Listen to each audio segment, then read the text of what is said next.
Hello, music lovers and conversationalists. Welcome to the channel, or welcome back to the channel. Thank you so much for being here today. Today, I'm partaking in a contest for a Todd guy, the Thrashing Zombie, who recently passed 525 subscribers, which is what the theme of the contest is surrounding itself on 525, and I'll get to that in a minute. But I wanted to give a shout out to Randall Weaver, who I saw entering the contest, and it seemed like a cool contest to enter, and that's how I discovered Todd's channel. So thank you, Randall, for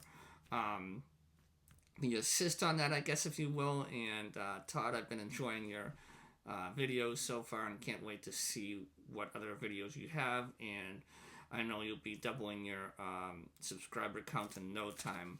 So once again, congratulations. And without any further delay, here are the three questions. The first one is top 5 bands from any genre or a mix of genre.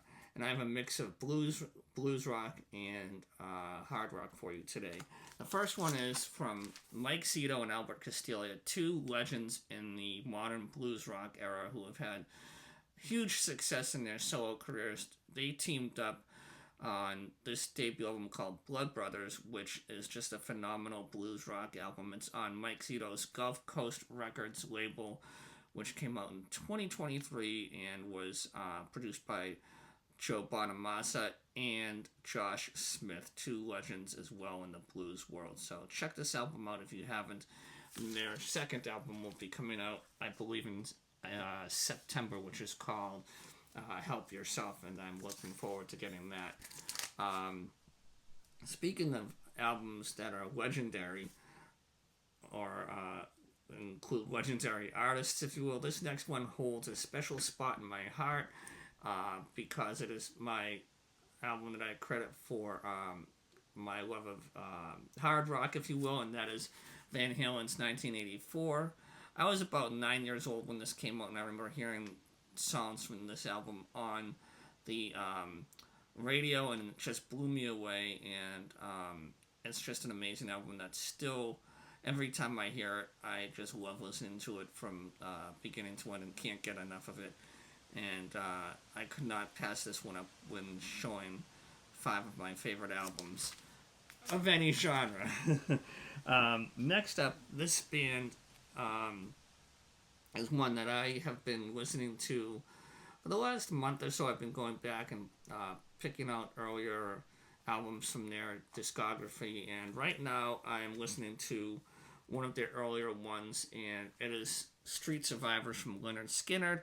And I figured, since I'm listening to this one, it would be cool to share this one with with all of you, and give a little love to Skynyrd, because they are just an amazing band, and one that I'm working on getting their earlier discography. I don't know where I'll stop, but I'm just having fun listening to a lot of their stuff again, and picking up what I can find in the stores.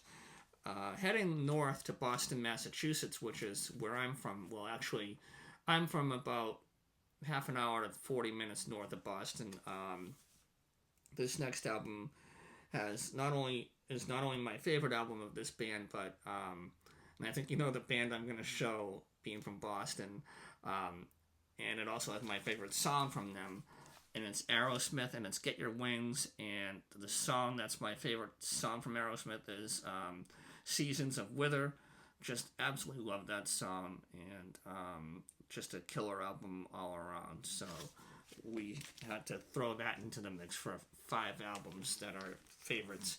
Last but not least, on the first topic, this next album is the main reason why I love the blues. This artist was discovered by Bruce Glauer, and if that name rings a bell to you, he is the founder of Alligator Records, which is why he started the label. He wanted to record Hound Dog Taylor and the House Rockers and capture the raw sound that they produced on stage. And this is just an amazing piece of work that not only started Hound Dog Taylor's recording career, but also started a whole label that has been just an amazing label for all things blues and blues rock, and this is the artist who I credit for my love of all things blues. Next up, we have the second question here, which says, so talk about 2 bands or artists the majority of people like, but you just could not get into. And these 2 artists, I think, are going to get me excommunicated from the vinyl community. I think the first one I'll talk about is Fleetwood Mac. And Fleetwood Mac is a band that I used to love when they were a more blues-driven or blues rock-driven band with Peter Green in it. Once he cut ties with the band, or they, let's just say, parted ways for creative differences, as they like to say in the business, I just could not get into it with Lindsey Buckingham and Stevie Nicks really being the gatekeepers, if you will, of the band. I don't know, it's not my cup of tea, and I've tried many times to get into them, but just something about the 2 of them, I don't know, it just maybe down the road I'll get back into them again, but as of now, yeah, it's not happening. And the second one, I think this might put me on an island with the castaways from Gilligan's Island, although I don't think any of them are left now, but I might be on that island by myself, and that's the Beatles. I used to actually have some of their albums in my collection, and liked a handful of songs from a few different albums that I had, but right now I don't have a single Beatles album in my collection. I do like George and Paul's solo stuff, but don't really have anything in my collection. I think I have one Paul album in my collection, but as the Beatles as a whole, they just really never did it for me. So sorry guys, but I know that's kind of like a cardinal sin to not like either of those 2 bands, but it is what it is. Coming in at number 3, this is the last question here, and it is name 5 different people that have been in more than one band for more than one album. And I thought that was a fun question as well, and probably my favorite question on the list, because there's so many great artists who have done such that. And leading off, we have the legendary Pinetop Perkins and his solo career debut album after leaving Muddy Waters, and this is After Hours. Just a great first album after leaving the band once Muddy passed, and it is just an amazing album from beginning to end. And we have the track listings on here, trying not to get any glare on it. Just a great album. Next up we have Pinetop's Boogie Woogie, and again another fantastic display of Pinetop's piano ability, and why he's considered one of the best in the blues piano boogie woogie genre. And then we have a couple of albums from his time with Muddy Waters, and we have King B, and again another fantastic album.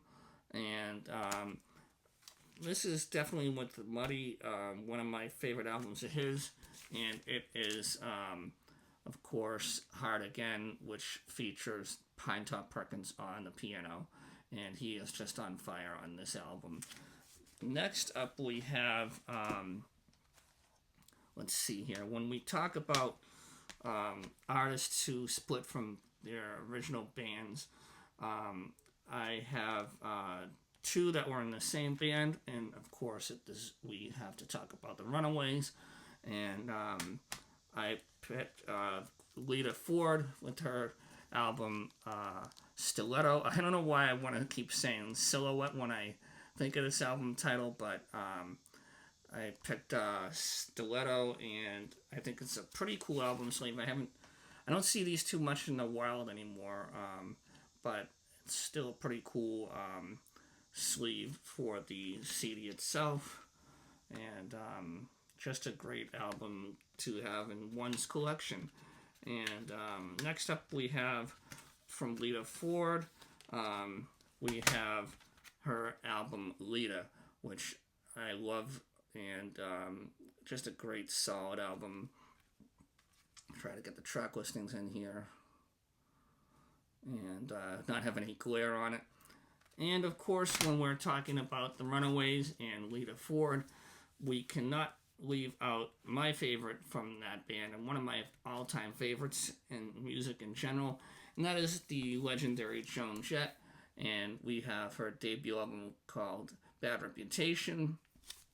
And I thought I would go a little different route and pick out her acoustic release called Change Up, which basically takes a lot of her classic songs and she puts the acoustic spin on it, which I think is a great album and just a great way to hear old Joan Jett classics from a certain point of view, and it's just an amazing accomplishment, and hopefully she'll do more of that.